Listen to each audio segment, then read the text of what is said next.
La parole est à Monsieur Meyer Habib. Merci, Monsieur le Président. Monsieur le Premier ministre, c'est vous que je souhaite interroger.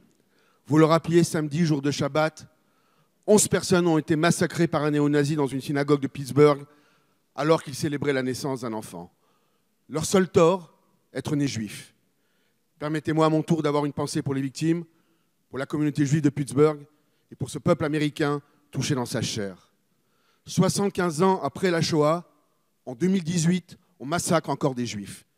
C'est vrai aux États-Unis et c'est aussi vrai chez nous en France. Oui, ce terrible attentat antisémite nous ramène à notre insupportable réalité. D'Ilan Halimi aux tueries de Toulouse et de l'hypercacher, de Sarah Halimi torturée, défenestrée vivante, à Mireille Knoll lacérée, brûlée chez elle.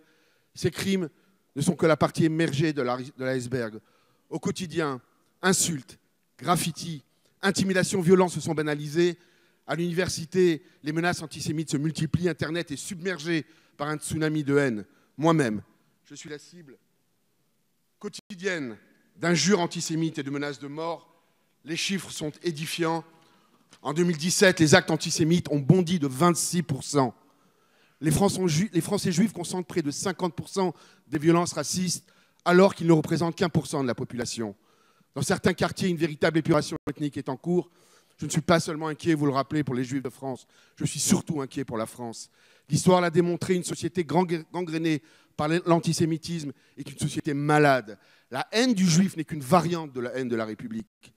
Longtemps associée à l'extrême droite sur fond de préjugés ancestraux et de négationnisme, s'ajoute aujourd'hui un antisémitisme nourri d'islamisme et de détestation d'Israël. Oui, cet antisionisme plus sournois, plus politiquement correct, n'épargne pas, y compris sur certains bancs de cette Assemblée. Les rapports, les plans, les discours se succèdent, qu'on parvienne à enrayer ce fléau. Il faut tout revoir, tout. Sécurité, législation, mais surtout éducation. Monsieur le Premier ministre, jusqu'à quand? Que fait-on? Quelle action votre gouvernement compte-t-il engager pour éradiquer l'antisémitisme? Merci, monsieur le député. La parole est à monsieur Christophe Castaner, ministre de l'Intérieur. Merci, Monsieur le Président, Mesdames, Messieurs les députés. Monsieur le député, vous l'avez dit, l'antisémitisme est un fléau qui n'a hélas pas de frontières et qui tue sans aucun discernement. L'attentat de Pittsburgh que vous avez évoqué, qu'Olivier Grégoire a évoqué, que le Premier ministre a rappelé, a visé des Américains tout simplement parce qu'ils étaient juifs. Des attentats en France ont visé nos concitoyens pour les mêmes raisons. Des personnes dans la rue, au travail, dans leur quotidien, à l'université, se font insulter de vive voix, se font menacer.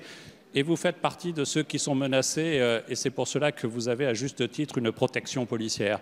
Mais personne ne veut vivre cela. Et vous avez raison de pousser ce cri, parce que c'est inacceptable, parce que c'est intolérable. Et le gouvernement est et demeurera évidemment particulièrement mobilisé. Je l'ai rappelé tout à l'heure, dès samedi soir, j'ai demandé un renfort de surveillance et de protection à la fois des synagogues, des écoles et des manifestations qui étaient organisées par la communauté. À la découverte d'un tag antisémite dès dimanche matin, j'ai appelé Christian Estrosi, les représentants de la communauté, et nous avons engagé une procédure pour comprendre d'abord ce tag antisémite, mais aussi pour découvrir les auteurs. Et à ma demande, je l'ai dit, le préfet de Haute-Garonne a su engager à Toulouse des procédures parce qu'aucun acte, aucune parole antisémite n'est acceptable aujourd'hui. Je ne reviendrai pas sur le dispositif que j'ai pu rappeler et détailler en réponse à la députée Olivier Grégoire, mais je tiens à le dire fermement. Et chacun le sait ici, notre engagement est total. Le plan de lutte contre le racisme et l'antisémitisme propose des réponses concrètes. Nous devons le renforcer. Mais, monsieur le député, vous avez raison, il y a les actes terribles comme ceux de Pittsburgh, mais il y a aussi les insultes qui circulent notamment sur Internet, qui, elles aussi, sont inacceptables. Et les victimes doivent être mieux accompagnées. Monsieur le député, jamais nous ne tolérerons un mot, un comportement ou une violence antisémite.